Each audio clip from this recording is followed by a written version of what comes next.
delighted to be here. And then I saw the backdrop, and I'm a little bit upset because normally I insist on a black background to make me look slimmer because I always wear black so I can blend in.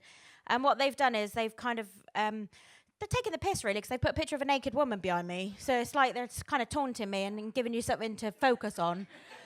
She's quite kempt for a lady from the old days, isn't she? Was you having a look? I was having a look. Yeah, so, I wear black quite a lot because I've put on a lot of weight, and someone said it makes you look slimmer, right? But obviously we've had a really good summer, haven't we? And we've had a heat wave. And when you wear black the whole time in summer, it's really depressing, and I think that's why they call it morbid obesity. Do you know what I mean? So I've tried to add a bit of colour today, just a little bit of white, just to join in. I've got a quick health and safety notice just for the people in the front row. I just need you to know that I'm wearing body-shaping leggings. Now, this doesn't affect the rest of you, but...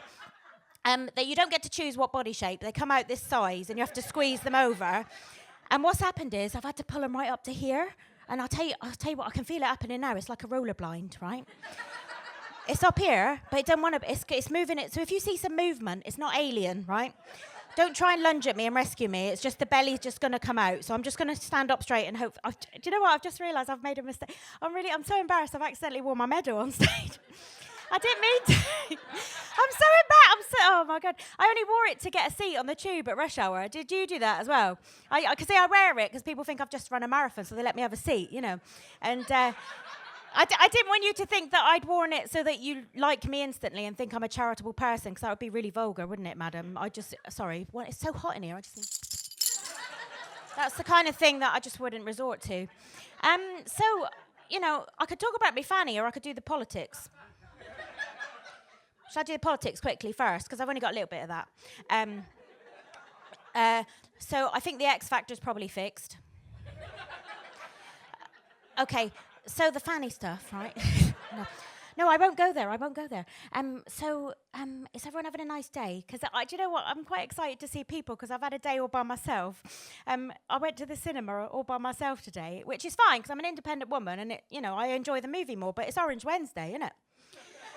So I couldn't even find one person who would have a free ticket with me. I could have just given it away to a tramp on the street, but no one wanted to come and see the film. So, it's nice to just be out and see people. And I kind of felt the same way when I went to the cinema on my own as I did when I was trying to find a bottle of Coke with my name written on it. I just couldn't find one. I found a Mohammed, but there was no Suzy. I don't know if that's me being edgy, but there was no Suzy, so I just bought one with Friends written on it, which then made me realise I need to buy two, because I look a bit sad if I just buy one with Friends. So that's how they get you, innit, Coke?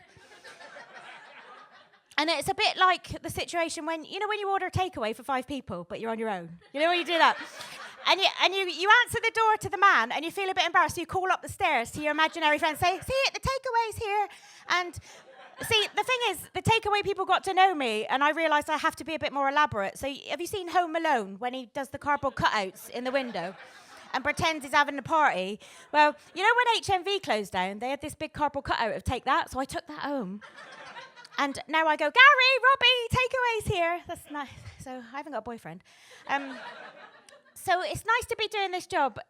Seriously, nice to be doing this, because I did have a day job up until a few months ago. And when people come up to you after gigs, Tom, they must do it to you a lot and say, don't give up the day job. You know when they do that? People were doing that to me. And I didn't want to, but I did. It wasn't really my decision. It was kind of HR.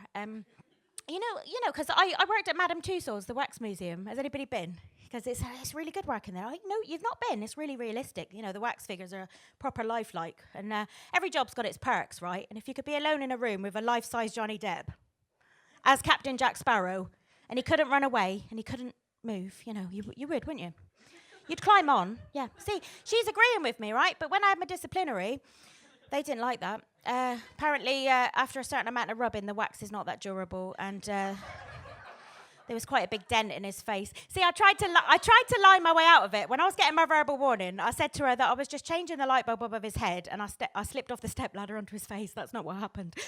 I would have got away with it, but I forgot about the CCTV, so I had to sit there with her and watch the video, and she looked horrified, but I think she was impressed because I'd done a handstand, so, She just said to me after that, just be careful, it's there for people to look at, not for you to touch. And I did point out, it says on the leaflet, interactive attraction, and I was just pointing it out to because I didn't wait till closing time. I just wanted to make a show of it, And after that, they said, you want to watch yourself, keep your hands to yourself. So they put me in the shop on the tills, to keep my hands busy. So I'd kind of lost interest in the job, and I wasn't really, chatty to the customers. And I used to get away with skiving and not really dealing with them, because if they were coming towards me and they looked like they were going to complain, I'd just go.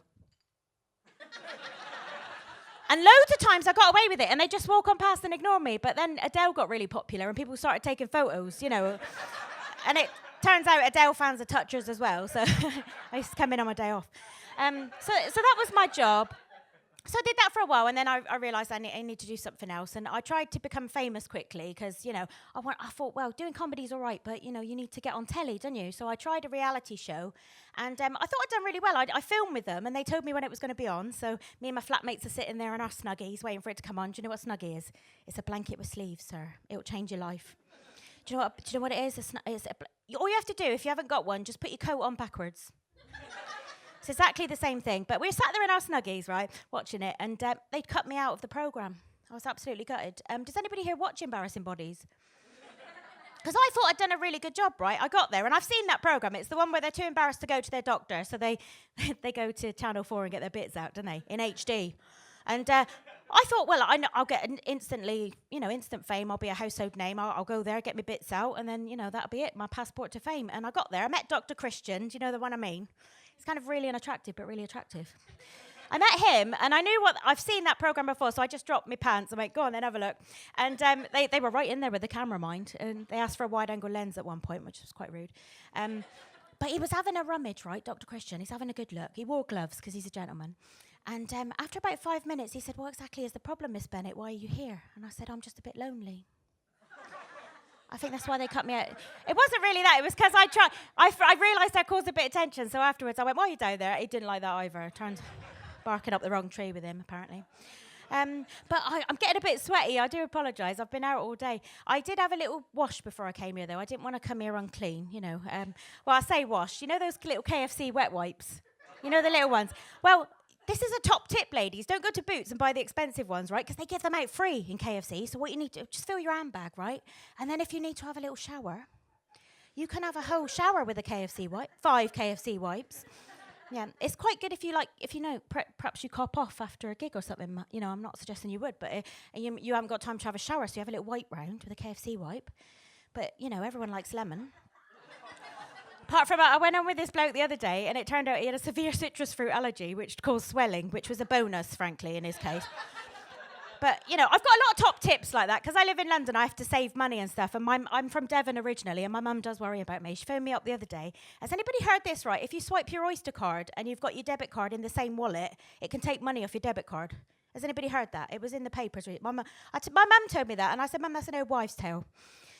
Which is obviously historically inaccurate, but, I just wanted to reassure her. And that didn't get a laugh, but I thought of it just then, so that's fine. Shall I talk about diets or my fanny? I'll talk about diets. So I'm currently trying the five... I've only got 8 minutes! Stop laughing. No, don't stop laughing. So has anybody tried the 5.2 diet? It's the latest, so you must have heard of it, right? Right, this is what you do. Apparently, for 2 days you fast, and you only have 500 calories, which is like, I don't know, a Kit Kat. And then for 5 days, you eat normally. So basically, my version of the 5.2 diet, you binge solidly for 5 days, and then you go into a 48-hour food coma and sleep. So all the celebrities are doing it, Martin Clunes. So you should try that. That would be nice. I've done them all, me. I did the Atkins diet. I got addicted to pepperonis and pork scratchings. That wasn't not the healthiest way, is it? But, I could often be found at parties with a straw in a profiterole, sucking out the cream.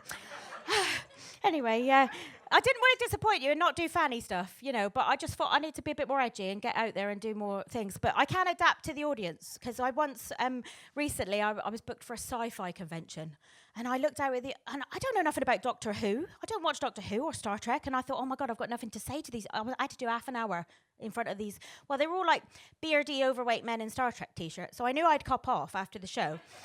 But I just thought, no, I've got a job to do. I've got to entertain them. And, I can't talk to them about my fanny because, let's face it, they're sci-fi fans. Most of them have not seen one for a very long time, unless it was in Grand Theft Auto. And then, I don't approve of that behaviour. It's paid for, isn't it? But I thought, what am I going to talk to them about? I don't know about Doctor Who. But I went on stage, and then inspiration struck me. And I looked at all these sad men, bless them, with their skin complaints and their black T-shirts, very slimming. And I said, my fanny's a bit like the TARDIS. So I'll leave you to think about that. And thank you very much. You've been lovely. Cheers.